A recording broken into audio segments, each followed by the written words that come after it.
Morning. This is feedback for it's a picture prompt of a picture of a snow scene. I will try and add that later. But this is a picture prompt of a snow scene. Now, if you're actually writing, this is beautifully written. The snow was just right, was rising. That's good. It's got a semicolon there. The snow was white as pearl. Okay, that's lovely. So we'll say that's good. So that's part of my recipe. Okay, so that's good. That's part of my recipe, which is use semicolons. You've used it correctly. The bare trees, the fluffy clouds, and the flat snow created an isolated feeling as though everyone had left you and now you're alone in the world. That's good too. That's a nice start. You've got the list, haven't you? So that's the list. So you need to use 8 types of punctuation and you've got the list there, haven't you?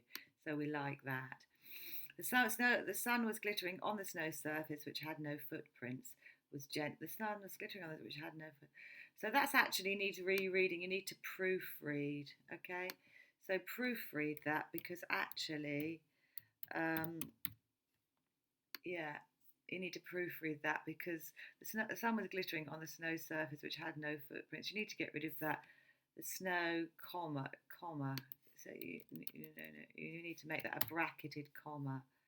The snow glittering on it, which had no foot. The snow glittering on the snow had no footprints. The sun glittering on the snow surface, which had no foot, was gentle and gorgeous in the early hours of the day. Good.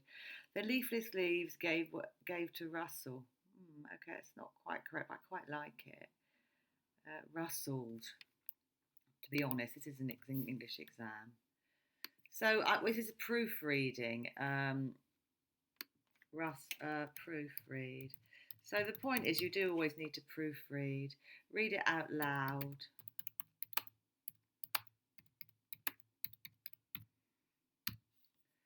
Okay, so 11 plus prep. So this is composition. Now, what you need to do is you need to use my recipe, and I know I keep banging on about this, but if you look at this here, I'll just click on that. I'll just go. I just talk through what you need to do. So I'll do that in a minute because what you're missing, all right, and it's 17 points basically. You might want to watch it till it goes into your head totally. But one thing I can say is paragraphs.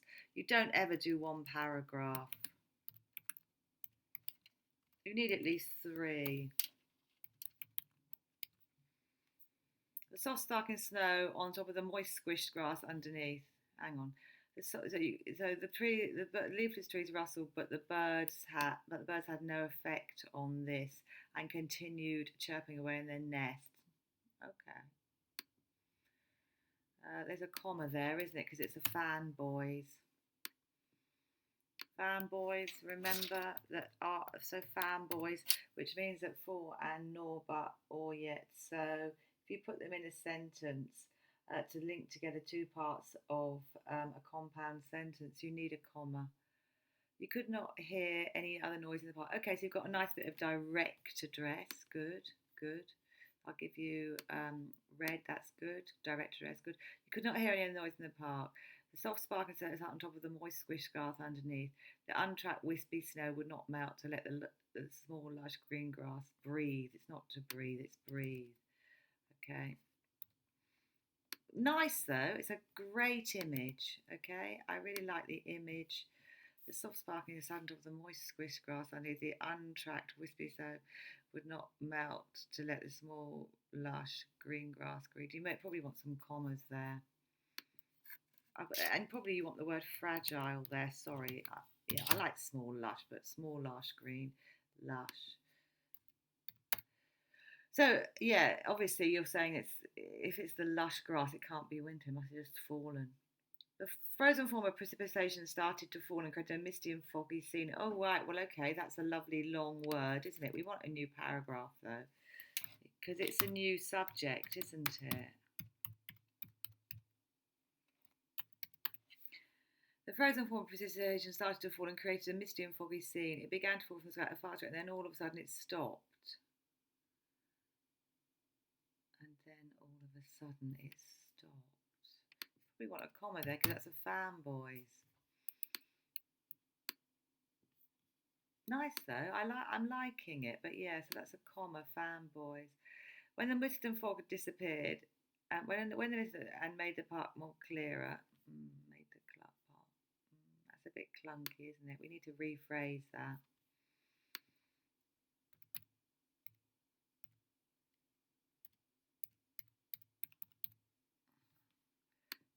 And you could see the plot.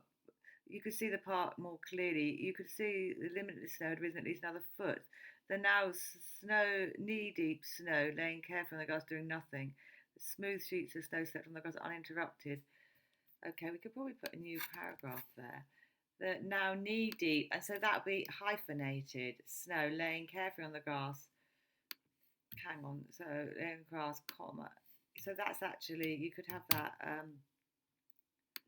yeah, was doing nothing.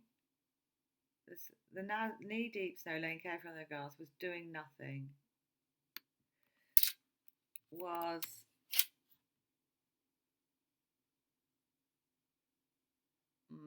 so you need to rephrase this, really, don't you? Because it's a bit needs rephrasing. The now knee-deep snow laying carefully was doing nothing. Full stop. Okay, we'll put a full stop. That's the easiest thing to do. The smooth, soft sheets of snow slept on the grass, interrupted. The smooth, soft sheets of. We've got snow twice in two. I want to use a different word. Snow. Think of a different word, please. The smooth, soft sheets of. The smooth, soft sheets. You probably don't even need that. You could get rid of it. Okay, so you could actually get rid of that. The smooth, soft sheets, because we know you're talking about those. Let me just see if I can put a line through. I don't know how to do that. Tools, format. Okay. I'll tell you what. I'll just make it in black. I'll just put black there. Dark. Okay, so hopefully you'll be able to see it. No. The smooth, soft sheets. So we'll just delete that because, to be honest,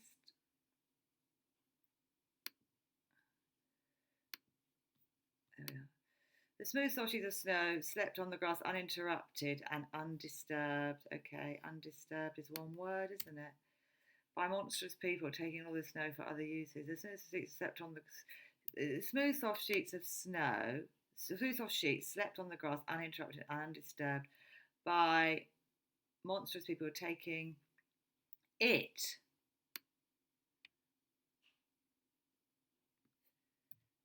It.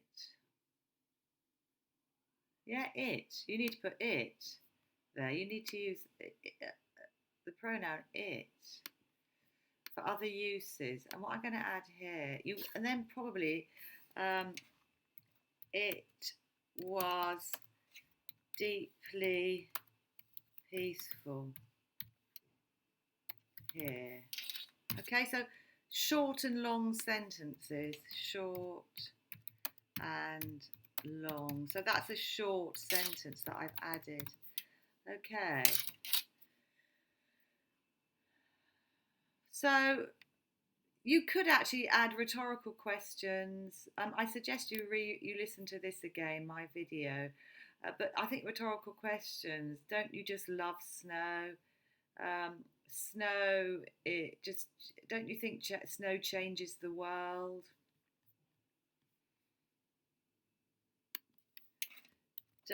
You could start it. Don't you think snow changes our perspective? You could start that. Yeah, so basically do a rhetorical question, all right.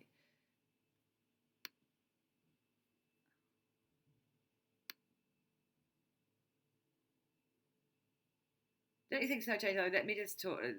So let me tell you about. Let me tell you about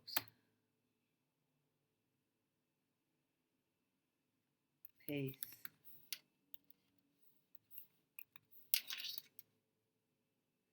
Yeah. Oh, look, I rather like this. Okay, so some. Let me tell you about pieces. Oh, the snow is white. The bare trees. The fluffy. Yeah. So can you see what you think?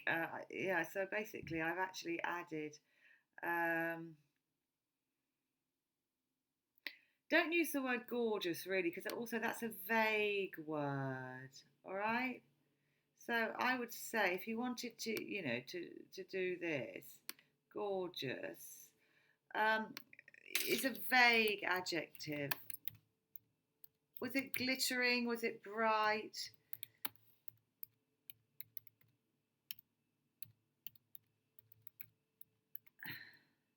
Bright, glittering, etc. Okay. Also, what I'm going to do is tomorrow we're going to look at sentence starters by Mr. B. Okay. Because I think you need some more interesting sentence starters. But overall, the most important thing here is the paragraphs, please, and the proofreading.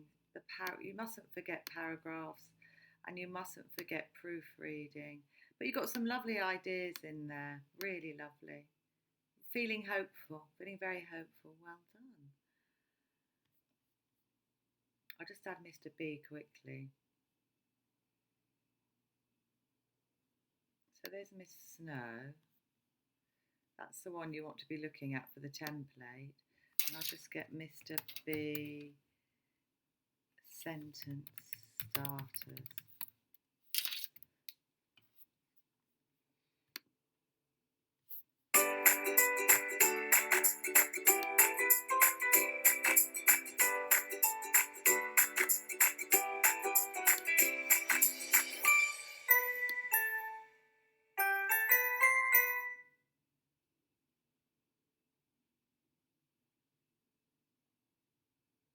Hi guys, it's Mr. B here, and today I'm going to be looking at sentence starters. I'm going to be looking at these because being a teacher sometimes when I read people's work, it's let down, it's not as creative and doesn't drag me in as much because they start the sentences in the same way all the time. That's normally using a, and, the sort of articles and indefinite articles, or even using pronouns like he, she, they, okay, we. And when they're used all the time, it gets repetitive and it sort of makes the reader not care as much about the story. So it's I did this, I did that, he went there, she did this, they did that, the dog did this, and it just repeats all the time, and it's not the best writing. To make a writing more creative and to drag it in, we can change the different starter of sentences in order to get the reader more interested. Today I'm going to show you 6 different ways you can start sentences, and if when you're writing you use all these different varied ways of starting your sentences, it should hopefully make your writing a lot more eye-catching and grab the reader and keep them interested. So that's Mr. B talking about sentence starters, and that's what I want you to do. Okay.